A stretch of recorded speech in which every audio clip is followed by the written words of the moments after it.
Hello friends, welcome to today's Samayal. இன்னைக்கு நம்ம today's Samayalல காய்கறிலாம் எதுவுமே இல்லாம 10 நிமிஷத்துல ரொம்ப சுலபமா பூண்டை பயன்படுத்தி இட்லி தோசைக்கெல்லாம் தொட்டு சாப்பிடக்கூடிய ஒரு அருமையான கிரேவி எப்படி செய்யலாம்னு தான் பார்க்க போறோம்.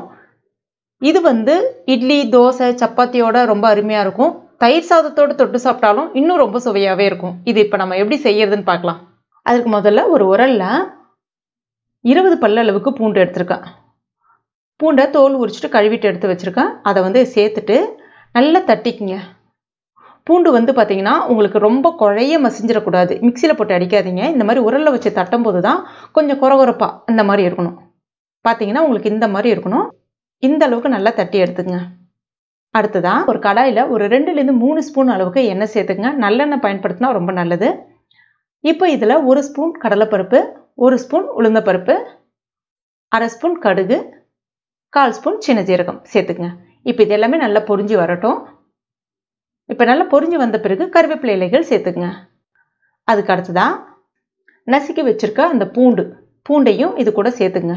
சேர்த்துட்டு நல்லா வதக்கி விட்டுக்குங்க. ஒரு 2 நிமிஷம் நல்லா வதக்கி விட்டுங்க. அந்த பூண்டு கொஞ்சம் நல்லா உங்களுக்கு நிறம் மாதிரி வர ஆரம்பிக்கும். நல்லா அந்த முருகலாக வரணும் பூண்டு பார்த்தீங்கன்னா. இப்போ பாருங்க இந்த மாதிரி அதனுடைய ஈரப்பதம் எல்லாமே போய் பூண்டு நல்லா சிவந்து வந்திருக்கு பாருங்க. இப்போ இந்த ஸ்டேஜில் நம்ம மசாலா சேர்த்துக்கலாம். ஒரு 1/4 ஸ்பூனுக்கு குறைவாகவே மஞ்சள் பொடி, 1/2 ஸ்பூன் அளவுக்கு தனி மிளகாய் பொடி சேர்க்குறேன். கடையில் வாங்குற மிளகாய் பொடி அப்படின்னா காரம் ரொம்ப ஜாஸ்தியாக இருக்கும். ஒரு 3/4 ஸ்பூன் அளவுக்கு சேர்த்துக்குங்க. இது நான் வீட்டில் அரைச்ச பொடி, அதனால 1/2 ஸ்பூன் அளவுக்கு சேர்த்துக்கிறேன். அதுக்கு அடுத்ததான் 1 ஸ்பூன் அளவுக்கு தனியா பொடி சேர்த்துக்குங்க. சேர்த்துட்டு எல்லாத்தையும் நல்லா கலந்து விட்டுக்குங்க. இப்போ இதில் கொஞ்சமாக தண்ணி, ஒரு 1/2 கிளாஸ் அளவுக்கு தண்ணி சேர்த்துட்டு ஒரு 2 நிமிஷத்துக்கு கொதிக்க விடுங்க. இப்போ இது நல்லா கொதிச்சிடுச்சு. இப்போ இதில் ஒரு 1/4 கப் அளவுக்கு தயிர், நல்லா ஃப்ரெஷ்ஷான தயிரை எடுத்துக்கங்க. தயிரை ஒரு தடவை நல்லா ஸ்பூனை பயன்படுத்தி இந்த மாதிரி கலந்து விட்டுக்குங்க. அதில் அந்த சின்ன அந்த கட்டிலாம் இல்லாத அளவுக்கு நல்லா கலந்து விட்டுக்குங்க. இப்போ இதில் சேர்த்துருங்க.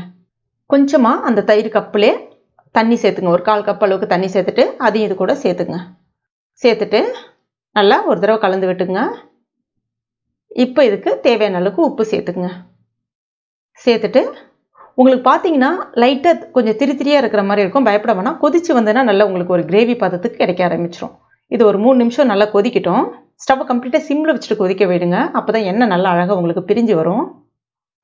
இப்போ இதில் கொஞ்சமாக நல்லா கொதிச்சு வந்த பிறகு கொஞ்சமாக ஒரு துளி வெல்லம் சேர்த்திங்கன்னா இன்னும் நல்லா சுவையாக இருக்கும். வேண்டான்னா நீங்கள் தவிர்த்துடலாம். பாருங்க எவ்வளோ கலர்ஃபுல்லாக ரொம்ப ரொம்ப அருமையாக இருக்குது. கண்டிப்பாக நீங்கள் உங்கள் வீட்டில் ட்ரை பண்ணி பாருங்கள். ரொம்ப ரொம்ப டேஸ்ட்டாக இருக்கும். இட்லி தோசையோடலாம் தொட்டு சாப்பிடும்போது அவ்வளோ அருமையாக இருக்கும். தயிர் சாதத்தோடு தொட்டு சாப்பிட்டிங்கன்னா இன்னும் ரொம்ப டேஸ்ட்டாக இருக்கும். கண்டிப்பாக ட்ரை பண்ணிவிட்டு மறக்காமல் எனக்கு கமெண்ட் பண்ணுங்கள். இந்த வீடியோ பிடிச்சிருந்தா லைக் பண்ணுங்கள். உங்கள் நண்பர்கள் மற்றும் ஃபேமிலி மெம்பர்ஸ் கூடயும் மறக்காமல் ஷேர் பண்ணிக்கங்க. மேலும் இது போன்ற டேஸ்டி ரெசிபிகளுக்கு நம்ம டுடே சமையல இது வரைக்கும் நீங்கள் சப்ஸ்கிரைப் பண்ணலைன்னா உடனே இந்த வீடியோக்கு கீழே இருக்கக்கூடிய அந்த ரெட் கலர் சப்ஸ்கிரைப் பட்டனை ப்ரெஸ் பண்ணி சப்ஸ்கிரைப் பண்ணிக்கங்க. கூடவே மறக்காமல் அந்த பெல் நோட்டிஃபிகேஷன் சிம்பிளையும் ப்ரெஸ் பண்ணிங்க. அப்போ தான் நான் எந்த வீடியோ போட்டாலும் உங்களுக்கு நோட்டிஃபிகேஷனாக வரும். தேங்க்யூ.